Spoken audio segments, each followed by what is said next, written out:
سلام عليك يا حبيب سلام عليك صلوات الله عليك يا حبيب سلام عليك يا رسول سلام عليك يا حبيب سلام عليك صلوات الله عليك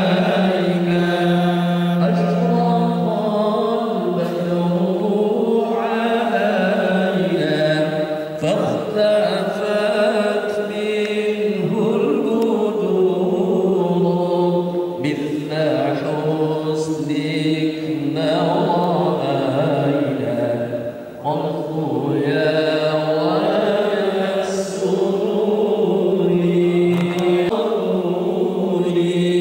أنت إكسير وغالي أنت مصباح الصدور يا نبي سلام عليك يا رسول سلام عليك يا حبيب سلام عليك صلوات الله عليك مرحبا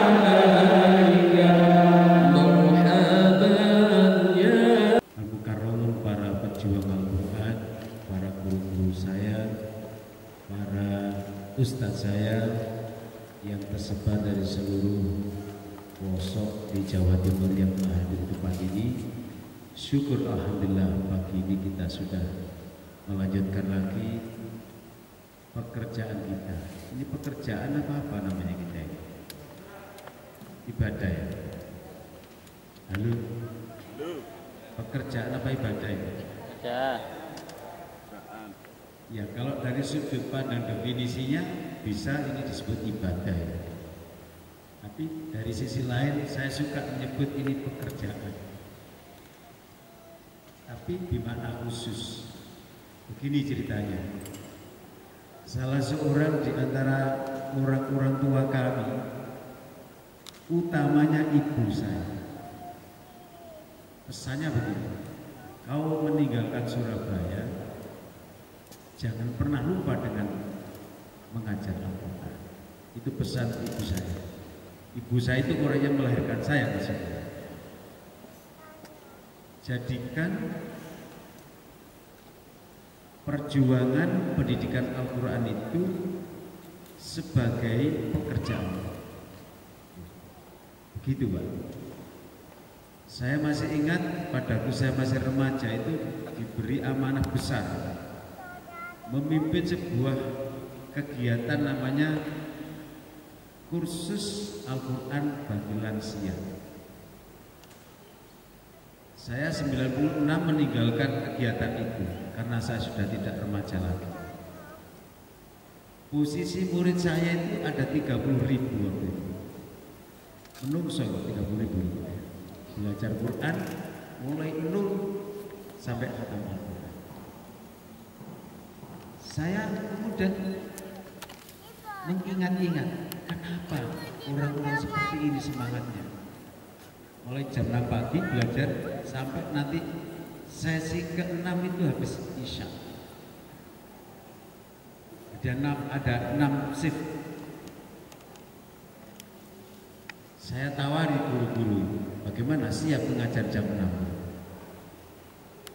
Ternyata di antara guru itu meledek saya dengan nada yang tidak membuat saya gembira.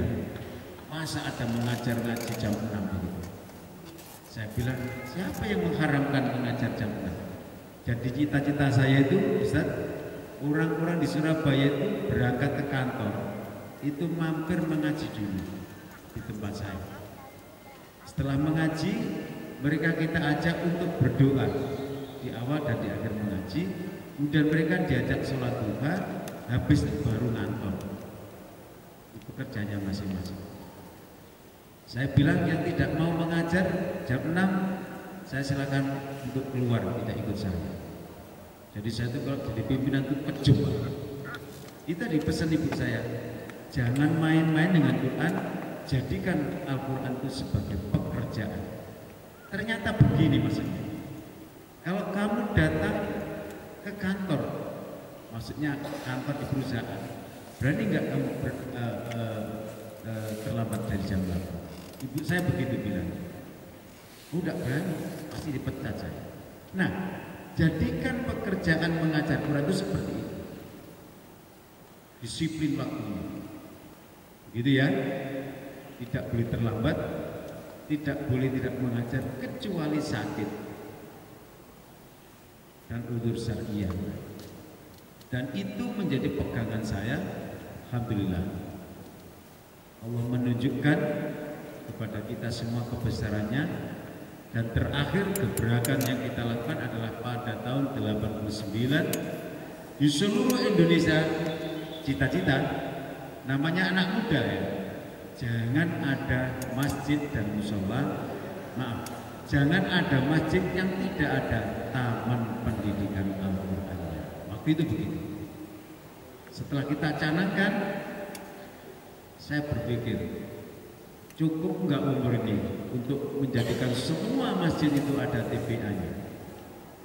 Salah satu senior saya mengatakan, gak usah ngitung umur, sing penting bekerja. Betul? Ternyata tahun 2000 seluruh masjid di Jawa Timur itu sudah ada TPA-nya. Bahkan lebih banyak jumlah TPA-nya atau TPG-nya daripada jumlah masjidnya. Karena sebagainya ada di musola. Jadi pada tahun 2000 itu sudah tidak ada lagi tempat untuk mengaji karena masjid, musola, rumah-rumah ustadz itu sudah dipakai untuk belajar mengajar Al-Quran. Saya bilang ini doanya para orang. Halo, panjenengan ini semuanya guru TPG. Insyaallah. Pagi-pagi kok gak semangat? Siapa yang jadi guru TPG atau TPA angkat tangan? Soalnya yang diundang ini guru TPG loh ya. Iya, ya sudah. Ini yang motret ini pemilik acara ini. Kalau sampai nggak angkat tangan langsung diseret. Siapa yang TPG-nya berada di masjid, coba kita ingin tahu di masjid. Begitu ya, tidak semuanya ternyata. Nah yang lainnya yang tidak begini ini di mana maksudnya? Oh di musola, oke. Yang TPG-nya di musola, coba. Oh lumayan ya, seimbang. Okay. Saya lihat masih ada yang belum begini. Coba, kira-kira di mana ya? Di rumah? Oke. Yang TPG-nya ditempatkan di rumah. Sebentar, sabar. Lebih loh, 15, oke. Apa masih ada selain di masjid, di musola, di rumah? Di lembaga sendiri. Lembaga sendirinya di mana? Sekolahan. Di rumah. Tiba ono di lembaga sendiri. Ya ada. Terima. Ya sudah, lembaganya maksudnya lembaganya itu di dekat rumahnya, bukan di rumahnya gitu ya. Baik, mengapa dulu kami bukan mengembalikan, tapi nyatanya mengembalikan. Mengapa dulu kami bercita-cita setiap masjid ada mengajinya anak-anak? Karena datanya tahun 70, tahun 80 itu anak-anak mengaji di masjid tidak ada lagi. Ya ada tapi kecil. Dan saya termasuk anak yang belajar Al-Quran itu di musola, di masjid, tidur di masjid, belajar Al-Quran di masjid, belajar pelajaran sekolah di masjid, tidur jamaah itu semuanya di masjid. Saya baru pulang nanti setelah mengaji yang pada subuh. Yang cowok, yang ustadz. jenengan ini termasuk generasi yang kalau malam tidur di masjid, angkat tangan. Loh, jauh no penungson ya. Yang tidak mengacung ini tidur di mana? Di musola. Di rumah, angkat tangan.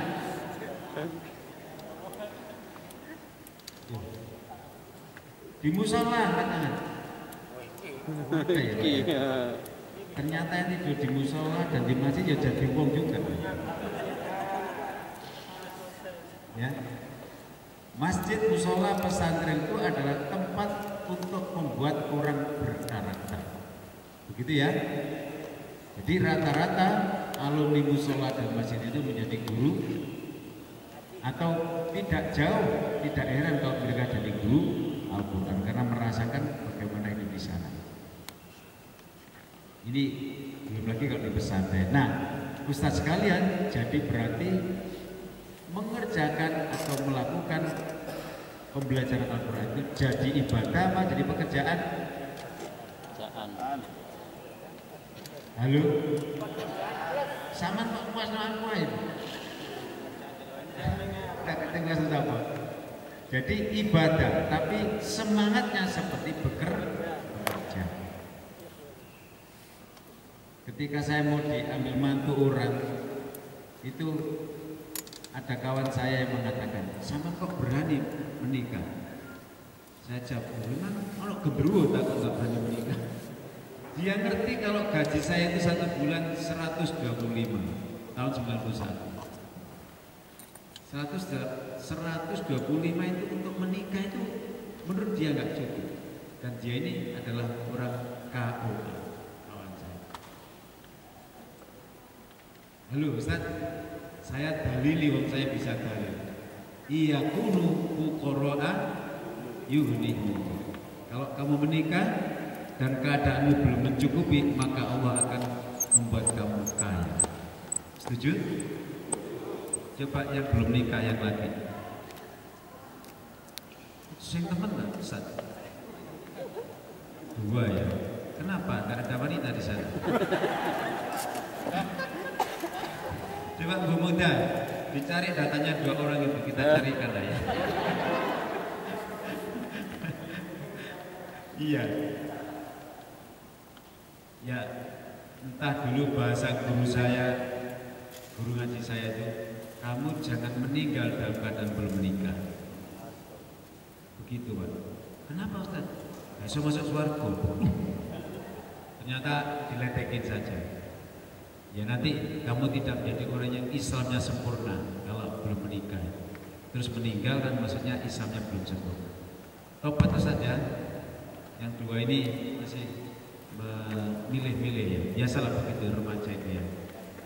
Nah, jadi 125 itu tidak persoalan.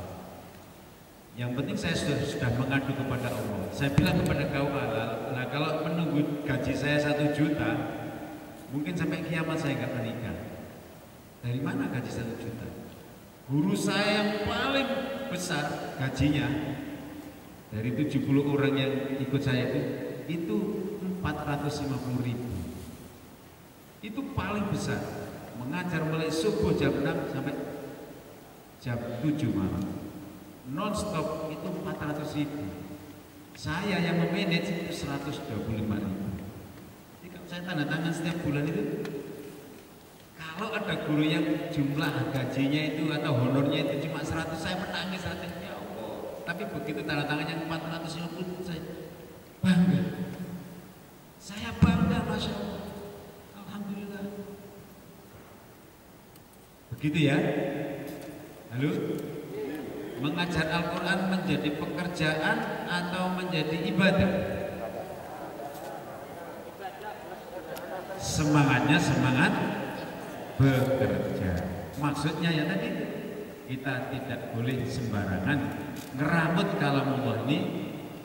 Khawatir saya kualat. Apa bahasa Indonesia kualat itu?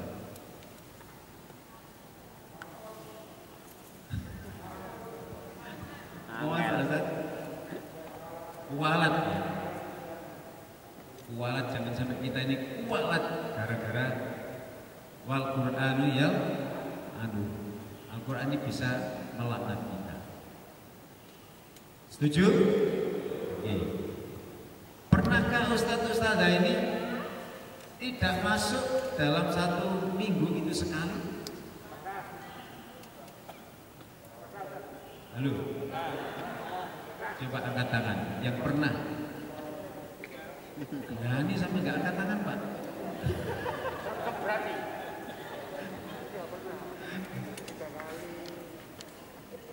Coba, saya ini pengalaman jadi wali murid. Mencari TPA itu nggak sembarangan saya. Mencari TPA yang paling baik di tempat saya tidak gampang. Sebab kalau anak saya ini saya serahkan pendidikan TPA-nya di sebuah TPA, ngajinya di sebuah TPA, lalu kualitasnya tidak baik, yakin prestasinya akan lorong. Betul? Kenapa? Karena gurunya itu entah bacaannya, entah cara mengajarnya tidak baik. Betul ya Ustaz ya? Sudah saya bekerja keras, demikian rupa saya serahkan anak ini kepada TPA. Ternyata, dan itu saya target 3 tahun harus khatam. Ternyata di TPA itu gurunya mendung gak masuk. Mendung lo gak masuk, apalagi hujan. Mendung aja gak masuk, apalagi hujan. Kemudian musim panas, panas sekali. Kalau kita keluar dari rumah rasanya bisa-bisa sakit. Panas juga gak masuk. Ada guru yang seperti itu. Kemudian arisan gak masuk. Lo ngarisan kan bisa dibikin jam 8 malam toh. Kenapa dibikin sore hari bersama dengan TV? Itu yang nggak masuk akal. Bowo itu diundang manten itu. Apa nggak boleh habis maghrib rame-rame habis mengajar TPA langsung? Iya itu bowohnya itu loh sore hari. Izin lagi tidak mengajar. Sudah berapa? Hujan, panas, arisan, bowo sudah 4 kali. Apa lagi nanti? Rapat dengan KUA, kalau nggak datang nggak turun itu infaknya 5 kali. Padahal dalam 1 bulan itu jumlahnya cuma 22 hari kita masuk, kalau Senin sampai Jumat nggak masuk 5 kali. Itu yang terhitung, yang tidak terhitung ono aya alasannya. Apa pernah jenengan ini tidak masuk mengajar karena alasannya dibuat-buat? Pernah? Tahu dosa. Ya. Kenapa? Karena saya mengalami. Menjadi kepala lembaga itu mengalami. Jadi macam-macam guru itu. Makanya kalau orang bergabung dengan lembaga saya, ada surat pernyataan. Saya tanyakan, Anda Qori? Betul Ustaz? Saya ahli qiraat. Bahkan Anda hafal Quran? Iya, saya hafal Quran.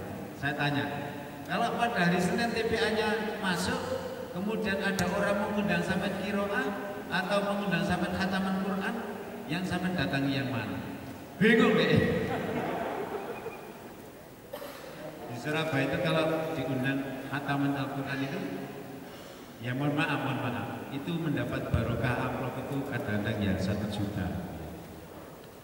Kalau kira aja, kalau seperti Ustaz Qasim itu ya 750.000.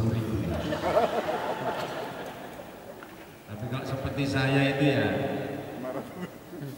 paling ya 100.000. Coba mengajar Quran itu tadi 90 menit itu 1 bulan berapa Ustaz? 350. Iya. Gajinya TPA yang panjenengan tahu itu 400 ke bawah apa 400 ke atas? Nah, qiraat kayak Ustaz Qasim itu 750 sekali Jadi lek mulutan itu suaranya sampai habis. Jadi jawaban guru yang saya tes itu, ya saya mengajar TPA Ustaz, tapi saya juga izin untuk mendatangi khataman Quran. Ya apa yang lakoni? Wong sore hari itu mesti khataman, mendoa itu khotbah Quran. Itu realitas. Kalau dia menjawab, saya akan mendatangi khataman, karena khataman ini tidak tiap hari. Kalau TPA kan tiap hari, ya ikut dalili guru sing salah, tak coret langsung Tuhan. Karena nanti kalau di akhirat ini ada anak ketika dia tidak masuk kan ketika pelajaran sholat. Anak ini ketika pelajaran sholat gurunya nggak masuk. Akibatnya anak ini sholatnya tidak benar. Di akhirat ditanya, kamu Islam? Islam malaikat gimana sampai ini? Tapi sholatmu kok kayak gitu? Gak tahu, dulu saya kan sudah diajari oleh guru saya di TPA. Halo? Guru TPA kamu siapa namanya? Malaikat itu ngetes padahal sudah tahu nama gurunya itu Aminah atau Fatimah atau Ahmad atau siapa. Sudah tahu. Dipanggillah guru itu, betul ini santri. Iya malaikat. Betul, dulu kamu tidak ngajar sholat. Tapi kan waktu itu ada khataman Quran Pak malaikat. Nanti di jilid 6 dibaca ya, Al-Ahzab 66. Kesalahan nanti akan kembali kepada kita. Saya tanya, apakah bulan depan panjenengan masih berani tidak atau berani pamit tidak mengajar? Halo? Atau wis keluar gak jadi guru TPA? Wis mek petangan terus oleh ngeremengi. Digolekno bantal. Guru itu kalau ngajar TPA disambung itu gak nyambung. Ilmunya bisa nyambung, hatinya nggak sambung, karakternya juga tidak sambung. Betul nggak? Makanya kalau saya dulu mengaji, waktu saya belajar Quran itu, guru saya itu lebih dari 3 dalam sepekan. Sampai saya tamat mengaji, ya 3 itu tidak pernah ganti. 3 itu maksudnya habis maghrib ada guru saya bernama si A, habis subuh bernama si B, habis isya bernama si C. Tidak pernah ganti, ya itu saja. Kalau ngajarin hak itu seperti apa, ya tetap karena konsistennya itu. Nah begitu kok terus gurunya tidak masuk. Jadi kalau gurunya suka nggak masuk, yang rugi siapa? Halo? Yang rugi wali santri. Yang kedua yang rugi sampai sendiri. Kalau sampai ikut saya, mesti saya potong itu. Nggak masuk sekali. Jadi sekali mengajar itu misalnya 25.000 nilainya, tidak masuk sekali dipotong 35.000. Jadi lebih besar potongannya daripada haknya. Iso minus. Bisa jebol alim apa lagi ini carane. Semangat menjadi guru Quran, semangatnya seperti bekerja. Gini loh, kalau saya masuk kantor itu kan gini tantangannya. Apa namanya? Ya, cek kok. Seperti itu kalau jadi guru Quran. Jadi Ustaz sekalian, maka ada 3 keyakinan yang harus kita tanamkan betul-betul sebagai seorang guru Al-Quran. Setuju? Nah, 1. Terus? Ya. Kita harus yakin dengan janji Rasulullah SAW. Kalau tidak yakin dengan janji Nabi ini, saya berani bersumpah gak temen jadi guru Quran. Apalagi dipengaruhi oleh materi. Kan guru TPA itu kan kalau santrinya berprestasi, nama harum tidak ada bagi guru-guru, betul?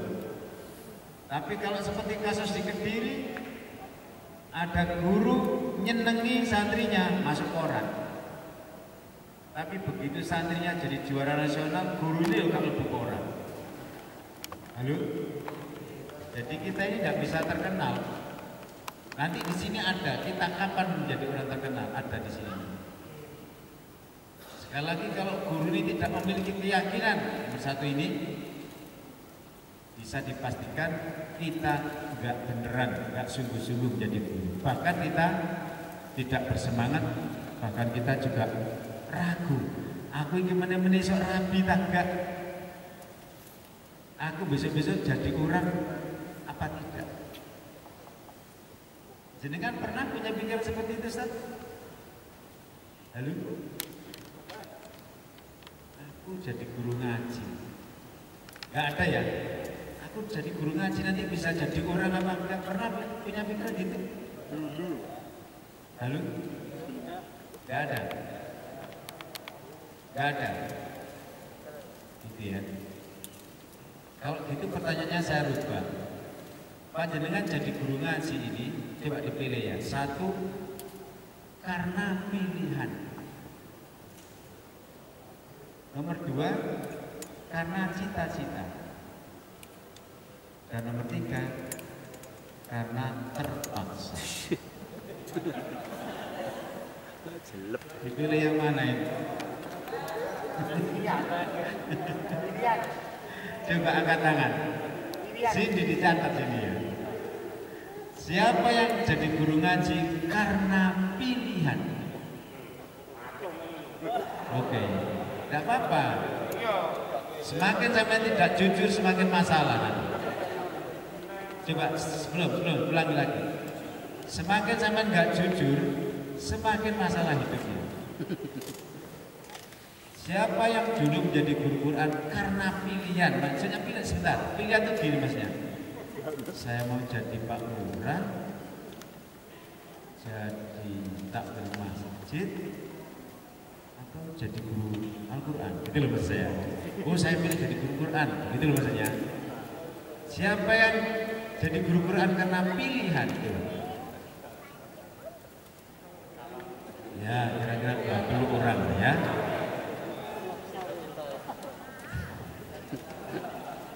Gak mau jadi lurah, maunya jadi lurah. Yang kedua, Ustaz sekalian ini jadi guru Quran karena cita-cita. Katakan 1, 2, 3, 4. Subhanallah. 5. Sedikit ya yang cita-citanya di guru Quran. Tapi saya keliling di Indonesia ini. Yang saya cintakan bukannya TPA ya. Yang saya cintakan adalah SD di seluruh Indonesia. Kadang di Jawa Barat, kadang di Kalimantan, kadang di Lampung, kadang di Sumatera, begitu. Saya tanya wisudawan itu, apa cita-citamu? Yang menjawab jadi guru ngaji itu bisa 0,0 sekian persen. Saya kalau anak-anak santri kita yang hebat-hebat itu tidak bercita-cita jadi guru ngaji, itu betul apa tidak betul? Halo? Ya silakan saja, tidak masalah. Cuma jangan-jangan Quran ini punah di Indonesia karena nggak ada guru ngajinya. Guru ngaji itu kan nggak ada pabriknya toh. Ya? Dengan tidak menyebut nama, saya bertanya kepada 1000 santri di sebuah pesantren, satu saja nggak ada yang bercita-cita jadi guru ngaji. Padahal pesantren kita harapkan jadi gudangnya guru ngaji. Yang salah siapa kalau begitu? Kalau kita bicara salah benar, siapa? Kok gak ada sing salah gurunya. Dia tidak bisa meyakinkan anaknya nanti ada yang jadi guru ngaji. Saya evaluasi, saya ini punya santri di pesantren saya. Di antara santri saya itu adalah tahfidz leader, yaitu anak mahasiswa yang menghafal Quran di tempat saya. Kita biayai Pak. Ya biayanya orang-orang kaya. Saya minta uang untuk urunan untuk biaya anak-anak ini. Ya sarjana harus sudah khatam Al-Quran 30 juz, tanda tangan. Tapi dia tidak hanya hafal 30 juz, tapi kurikulumnya kami kolaborasi, dia menjadi seorang pemimpin, mampu menjadi leader pemimpin dalam kegiatan sosial dakwah. Apa tanda-tandanya dia bisa menjadi pemimpin dan manajer? Itu kami punya puluhan alat untuk melatih mereka. Saya tanya kemarin ini, mau mendengarkan ini? Halo? Menarik ini ya. Saya tanya itu mahasiswa-mahasiswa, apa masih cita-citamu? Dari sekian santri saya mahasiswa yang menghafal Quran, tak satu pun yang bercita-cita jadi guru ngaji. Lain, Pak. Akhirnya dengan tidak malu saya katakan, loh, kalian enggak ada yang bercita-cita jadi guru ngaji. Seperti marah begitu saya. Ternyata mereka tenang-tenang saja, tidak mau jadi guru ngaji. Tapi begitu saya tawari, tapi kalian mau nggak pahalanya guru ngaji? Oh, semuanya angkat tangan. Oke. Satu di antara mereka ternyata kepingin jadi rektor. Oh, luar biasa. Walhasil rektor itu pahalanya lebih besar dari guru ngaji. Bisa-bisa begitu. Lu kok bisa Ustaz? Dia tanya. Kalau kamu jadi rektor nanti, cari mahasiswamu yang muslim-muslim itu, kamu tes ngaji. Kalau nggak bisa ngaji, mereka diwajibkan mengaji. Kamu bikin peraturan rektor. Sek. Dan ini sudah saya lakukan dengan beberapa rektor di Indonesia, termasuk di Kalimantan, rektor MOU dengan saya. Mahasiswa muslim yang tidak bisa ngaji, dia harus mengaji sampai khatam dan tatil, dibuktikan dengan syahadah. Syahadahnya ngaji ini untuk syarat mengambil ijazah sarjananya. Hebat nggak rektor ini? Ini saya katakan begitu anak mahasiswa ini. Setelah saya perdengarkan begitu, jadi kamu tidak usah mengajar, kamu cukup tanda tangan kalau jadi rektor, maka kamu mendapat pahala yang besar. Terus saya tanya, siapa yang ingin jadi rektor lagi? Ternyata dari sekian itu ada tambahannya yang ingin jadi rektor. Apa maksudnya? Jadi cita-cita itu perlu dibangun. Yang kedua, kenapa kita tidak banyak yang bercita-cita jadi guru ngaji? Siapa bisa jawab? Tak kasih hadiah. Karena hadiah ini tidak pernah Anda bayangkan besar. Kenapa anak-anak kita dan termasuk jenengan kok tidak pernah bercita-cita jadi guru ngaji? Jawabannya pasti harus benar. Angkat tangan dulu yang mau jawab. Karena apa? Karena saya akan memberi hadiah dan hari hadiahnya saya tidak pernah menduga sebelumnya, saking besarnya. Ada yang mau menjawab? Apa?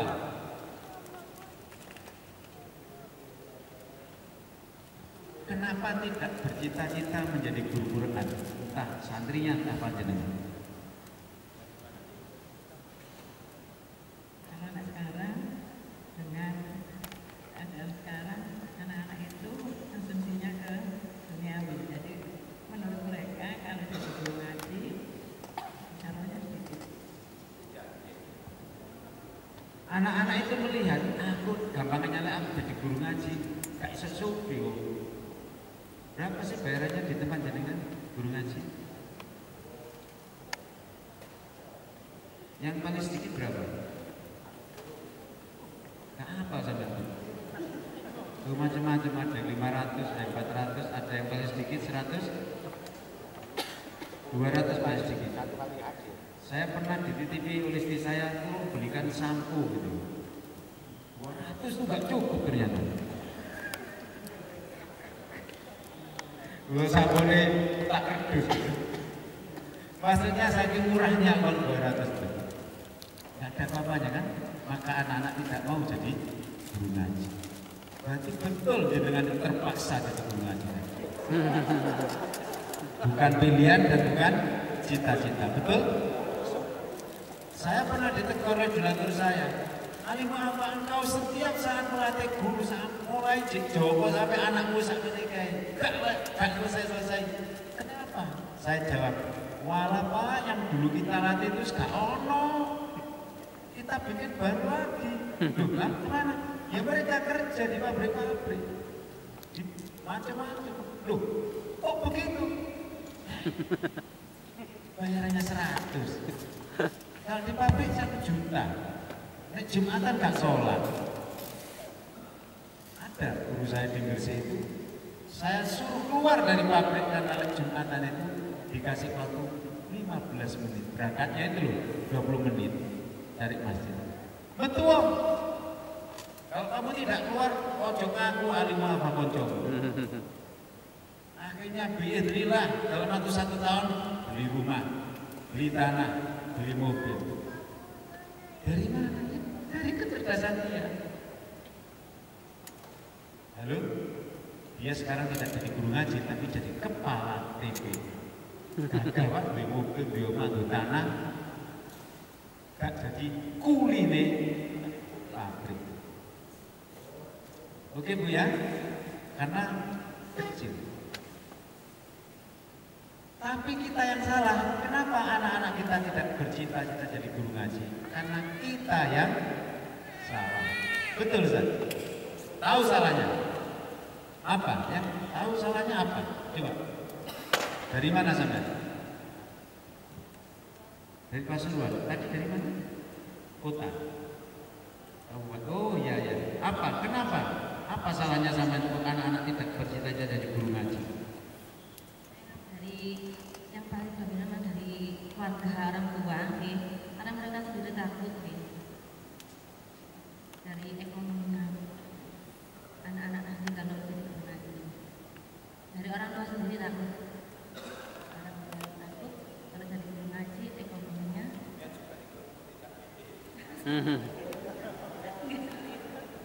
Jadi orang tuanya sendiri itu bahkan ustazah anak saya tolong ngaji di TP Anda, tapi jangan dicetak jadi guru ngaji loh ya, nanti melarat seperti saya ke orang tuanya maksudnya. Paham? Lah guru ini bisa juga pede.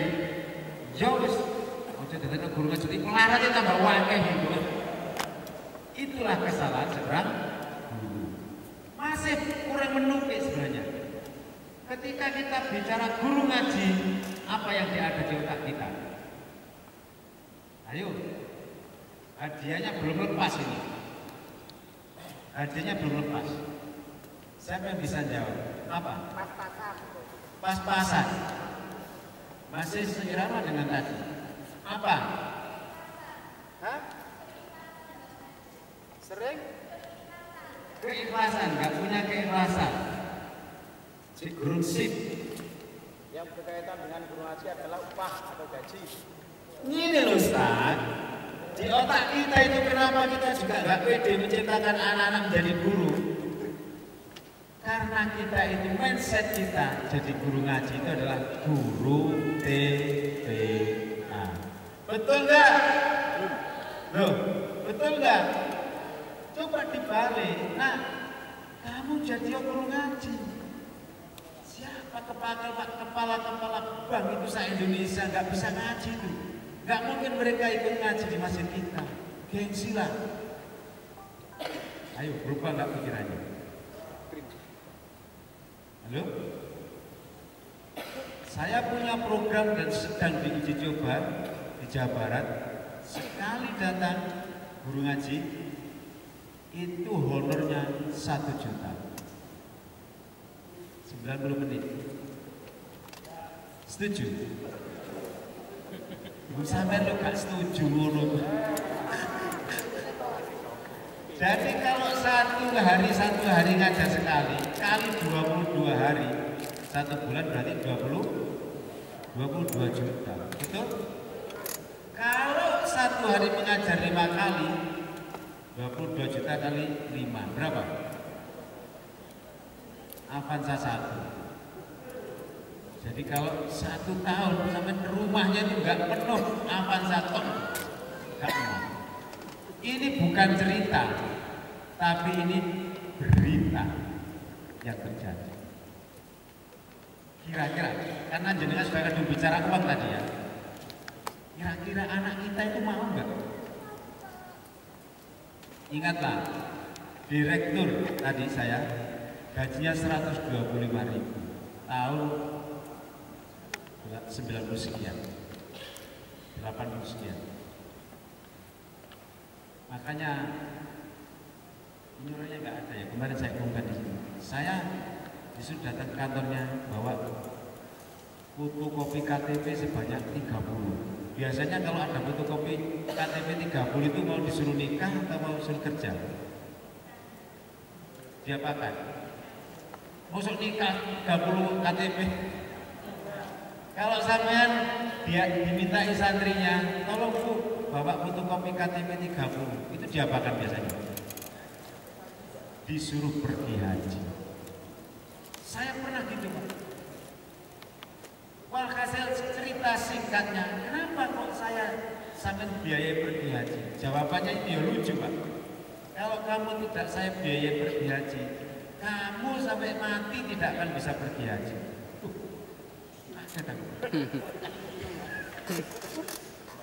Waktu itu saya itu menjadi guru TPA. Jadi beliau bilang, Piro, kamu lo gak pernah tak bayar. Jadi mana mungkin kamu bisa pergi haji? Mumpung saya bisa tanda tangan, esek, pergi haji. Tanpa mengajukan permohonan. Sopo sing gerakno atine orang ini tadi? Saya belum bertanya, beliau menjawab, sing gerakno atiku ambek tangan itu ya Allah. Tak delok nopo pengajuan haji sampe niku wewon niku gak ono jeneng alimu apa katanya gitu. Coba kalau saya 125.000 satu bulan saya kumpulkan untuk pergi haji, bisa nggak? Nggak bisa Pak. UNH itu ongkos naik haji, naik pesawat dan naik harganya maksudnya. Jadi nggak pernah tutup. Begitulah cara Allah mengatur nasib manusia.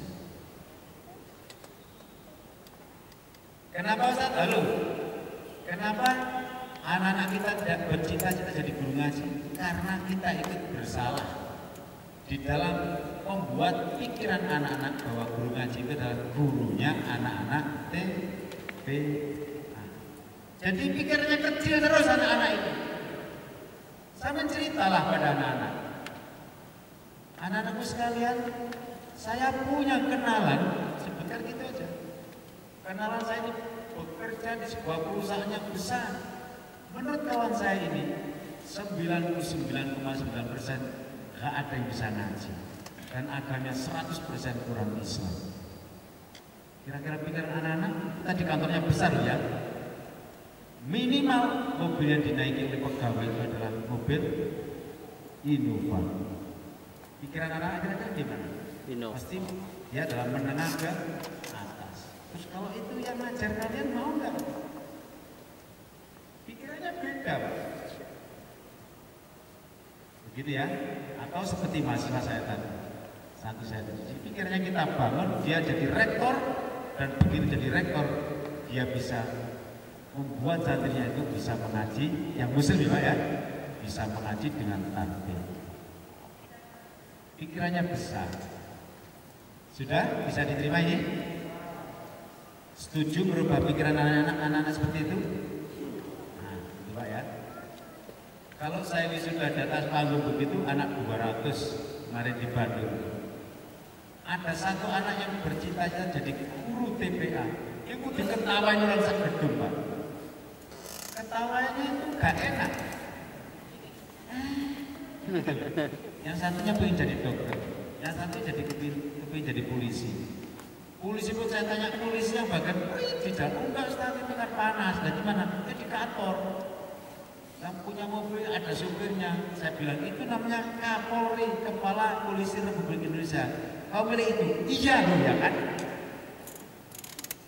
Gurunya yang perlu dilatih untuk membuat anak itu besar. Jangan anak-anak ini dijadikan kecil. Jadi jangan besok menurut saya sudah parkir aja nggak jadi guru ngaji ya, nggak usah jadi guru ngaji. Jadilah pimpinan-pimpinan lembaga pendidikan Al-Quran. Setuju?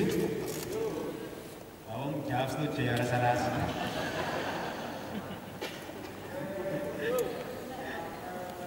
Hanya tenang gitu ya. Iya. Dan yang jadi guru ngaji sekali datang 1 juta itu peraturannya tidak boleh naik sepeda motor gurunya, harus naik mobil. Kalau mau ikut saya gaji 1 tatap muka 1 juta.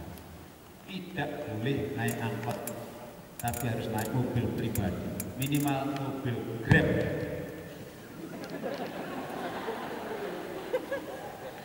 Setuju? Siapa yang diajari 1 juta 1 tabungan itu?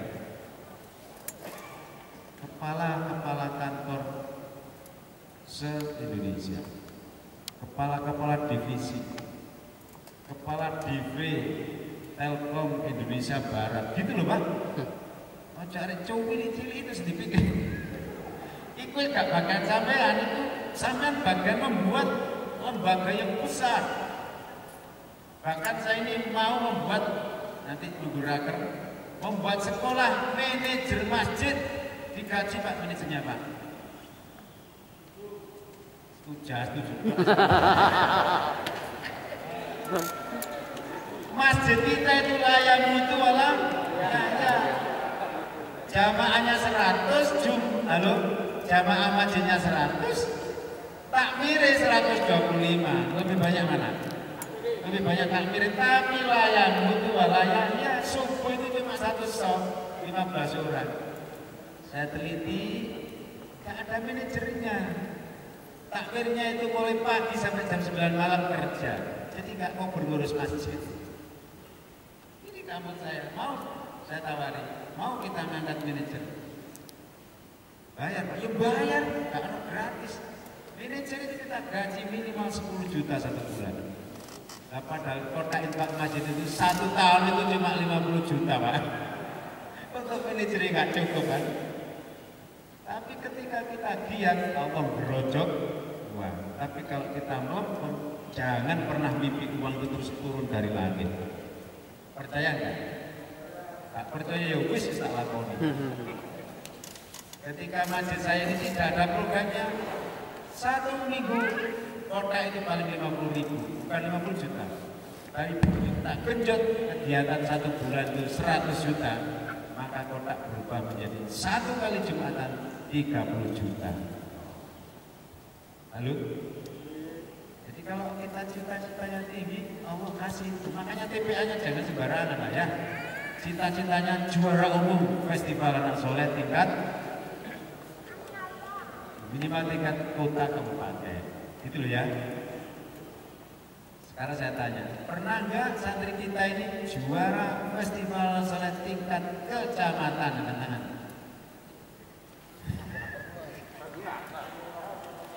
Itu angkat tangan. Berapa pesertanya waktu itu? 1 lembaga. 1 lembaga. 1 lembaga 3. Oh, 1 lembaga 3. Siapa yang pernah Festival Anak Soleh santrinya juara kabupaten? Angkat tangan.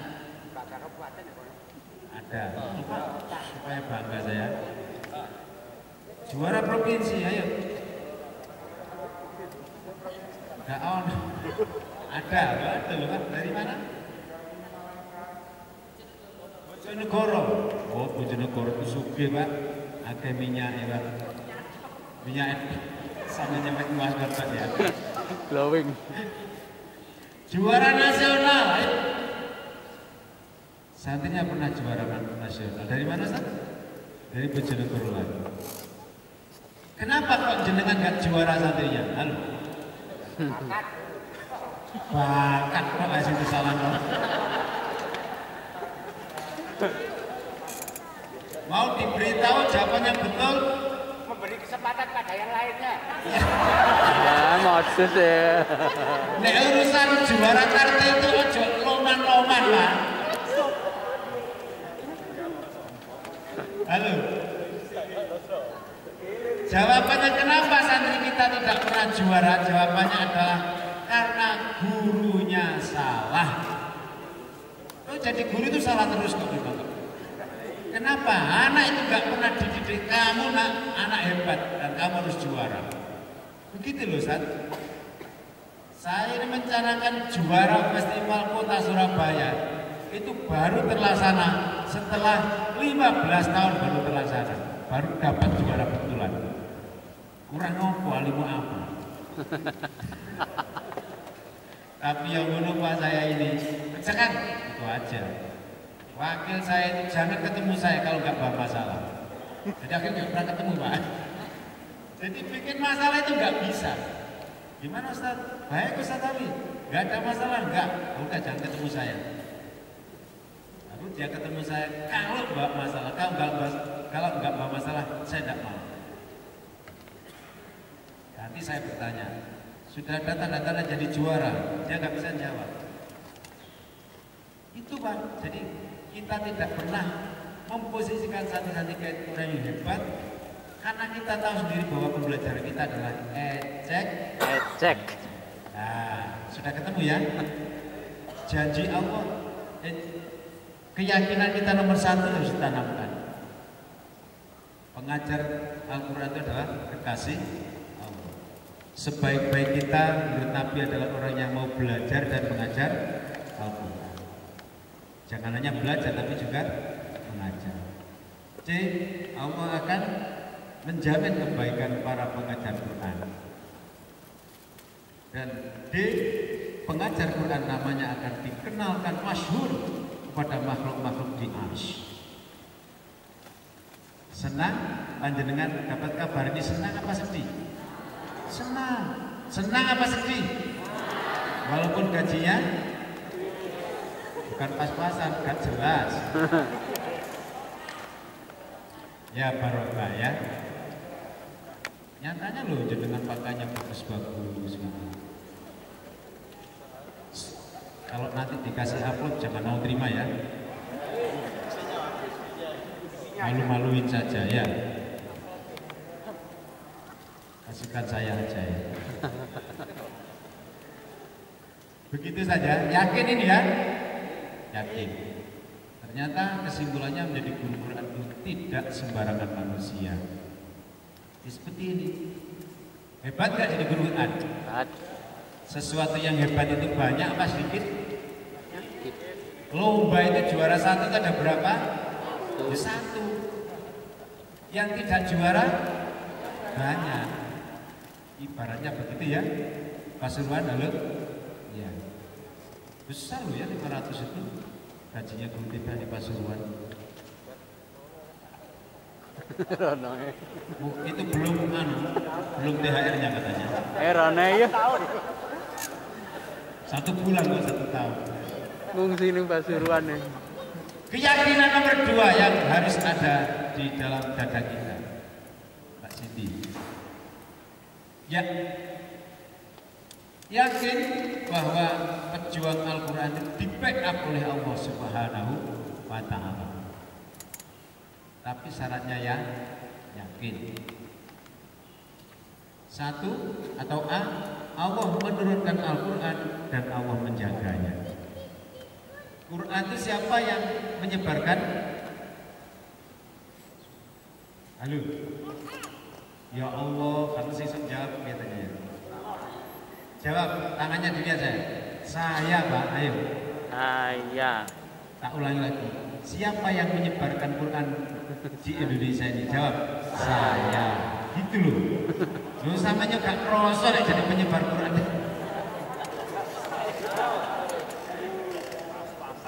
Saya adalah makhluk yang dilahirkan dan serius mengurus Al-Quran. Tuh, orang yang ngurus Quran itu bolone Allah Ta'ala. Inna nahnu nazzalna dzikra wa inna lahu lahafidz. Jadi Allah itu menjaga Quran itu tidak sendirian. Ini bukannya Allah tidak mampu, bukan. Tapi ini pelajaran manajemen. Tapi melibatkan guru-guru Al-Quran di antaranya. Jadi Allah sengaja menjamin guru-guru Quran itu. Bahkan hadis Nabi itu sudah jelas sebelum ini tadi kita baca. Yakin? Yakin. Ini gue. Yakin? Yakin. Jadi guru Quran di backup oleh Allah. Bagaimana caranya Allah menjaga Quran? Ya hidup sampean ini dijaga oleh Allah. Sedikit sih, tidak sedikit-sedikit sakit. Mungkin begitu caranya Allah menjaga. Tidak sedikit-sedikit marah. Tidak sedikit-sedikit emosi. Pokoknya dijauhkan dari yang jelek-jelek kita. Masa ada guru Quran berbuat tidak baik? Ada? Ya nggak ada Pak. Kalau ada itu mesti mengganjal di hati kita. Saya ini guru Quran kok berbuat tidak baik. Gitu ya? Ada guru Quran nempelin istrinya? Nggak ada. Memeluk yang ada. Betul? Ada ustazah guru-guru Quran nyengkrok bojonya? Itu guru Quran biasa ya. Pasti berbuatnya baik. Orang-orang yang menjaga Quran adalah pilihan Allah. Sekali lagi pilihan itu mesti juara satu, bukan juara harapan.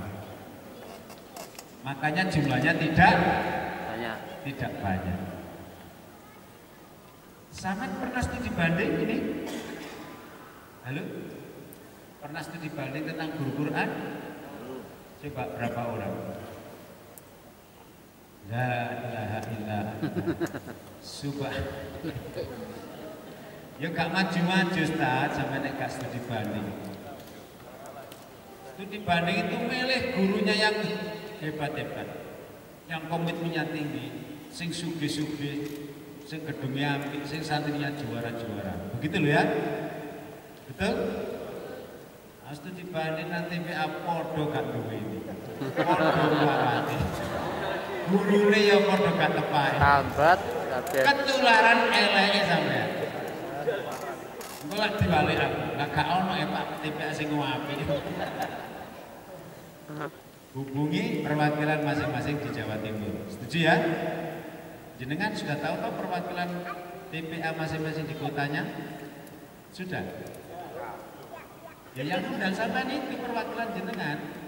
Jenengan kesini kan dikasih undangan pemerintah Jawa Timur, ditandasi lagi oleh perwakilan-perwakilan itu. Oke. Jadi orang-orang yang menjaga Quran itu adalah pilihan Allah Ta'ala. Dalam salah satu hadis Nabi, beliau menjelaskan kepada para sahabat, Allah itu punya keluarga di dunia. Halo? Kata Nabi, Allah itu punya keluarga di dunia. Lalu sahabat-sahabat bertanya, siapa keluarga Allah di dunia?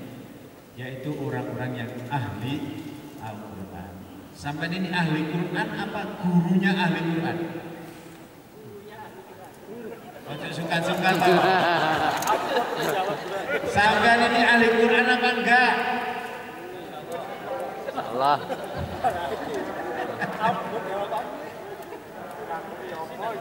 Kok iso kalau saya ngacu gitu. Sekarang saya sederhanakan.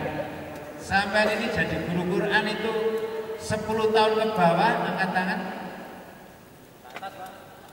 Ke bawah 10, 9, 8 gitu. Sampai 1 itu angkat tangan. Oke. Sampai ini jadi guru Quran 20 tahun sampai ke bawah sampai 11 tahun. Halo? Oh, sing suwe-suwe ternyata. Sampai ini menjadi guru Quran 20 tahun ke atas, termasuk 21 tahun. Gitu ya. Wis suwe lho sakjane ya jadi guru Quran, tapi koyo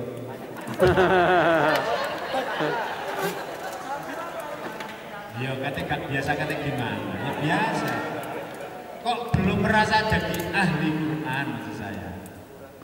Janganlah hanya jadi guru, tapi jadilah pendidik, jadilah muallim. Ya, itu.